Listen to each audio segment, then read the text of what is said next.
Hello YouTube, this is Flowy Fan since 2000 with another review for Mistresses, Season 1, Episode 10. We're back after this 2-week hiatus for what reason I still don't know. But anyway, here it is. I'm going to go through each character like I always do.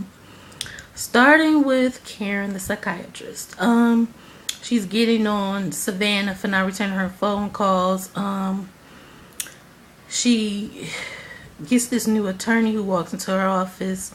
And somebody hired her, and she's like, you need to know that this case that Elizabeth has against you is really serious. You need an alibi. You need to tell me exactly what happened so I can help you. I'm a good attorney, blah blah blah this. And then she just goes into like, oh okay, well, we said, where were you the night Tom was murdered? And then she just goes, I really don't have an alibi. She was just like, you have lots of girlfriends. Could you have been with one of them? She goes, no. Goes, so you were alone. Goes, okay, we'll see. Then come to find out, Sam, you know, the young boy, he's the one who sent the attorney because he wants to help her. Now what happens is she goes back to her house, and then she sees he's there. She's like, Sam, what are you doing here? You're stalking. He's just like, no, I wanted to help you. I'm the one who sent the attorney. And then they go in and have a drink, have a talk, and then how she just tries to confide in him and says, you know, or they have this talk. I really forget what they were talking about, but I was too blinded by their chemistry, and I was just like, oh my God, what's going to happen? Next thing you know, they start to kiss, and then they actually sleep together. That scene was pretty hot. I might post the link down below if I could find the link of just them sleeping together. Sam, even though he's a young boy, he seemed like he was putting it down. When he started kissing her neck, I was like, oh my God, I know she's about to give in. And then she just gives in. They sleep together. I want to know what's going to happen afterward. On the previews, it looks like she says, oh, you just want to sleep with me so you can gain my trust and you can turn me in and betray me. And I'm thinking, you really shouldn't have never slept with him. I know you're lonely and all that, but you really can't trust him. You know he's crazy. You know he's infatuated with you. He's a stalker. But anyway, let's get to Savannah. She has a leak or has something wrong with her shower head, and she calls Harry, who basically tells her, you're basically going to have to get somebody else to help you with this because I'm not going to be around like that.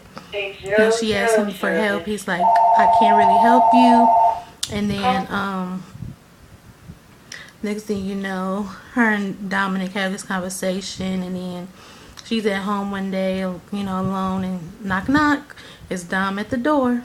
And then he comes and he's just like, oh, I heard you were sleeping at work, and I saw you were sleeping. I wanted to bring you some tea. And he did. He brought her some tea, brought her some warm tea, some honey, some sugar, all of that.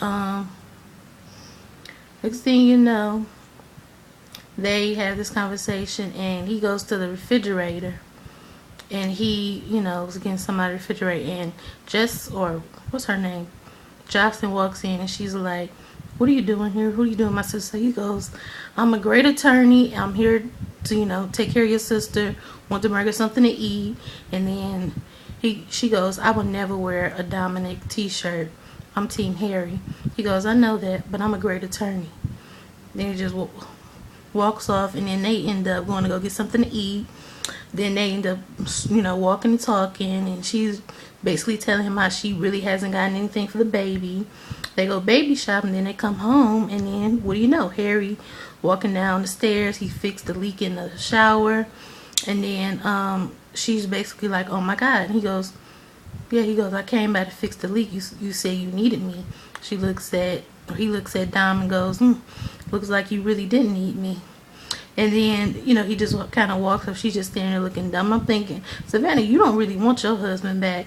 There's no way you should be having Dom there. Why don't you just find the paternity results, open it, that way you could put this all to rest. The way you find if it's Harry or if it's Dom. They both want to be there with you. Harry goes out for a drink. These girls are looking at him, his friend. They can't even, or he can't even pay attention to them. He's thinking about Savannah. And his friend is telling him how he needs to really step his game up, his restaurant, because Savannah could be going out of business. And then that's basically the ending for them. Jocelyn, she wants to try to go straight. She goes out with her boss, but she's, constantly thinking about Alex. He wants to have a nightcap. And that car he had was so nice. I like the doors and everything. And then he goes, you want to have a nightcap with me? And then she goes, no, no, no, merci. And then, she just kind of leaves him there with his mouth open like, what? And I'm thinking, you don't know, Jocelyn ain't thinking about you. She's thinking about Alex. And then I think that's it for her character. Oh, hold on.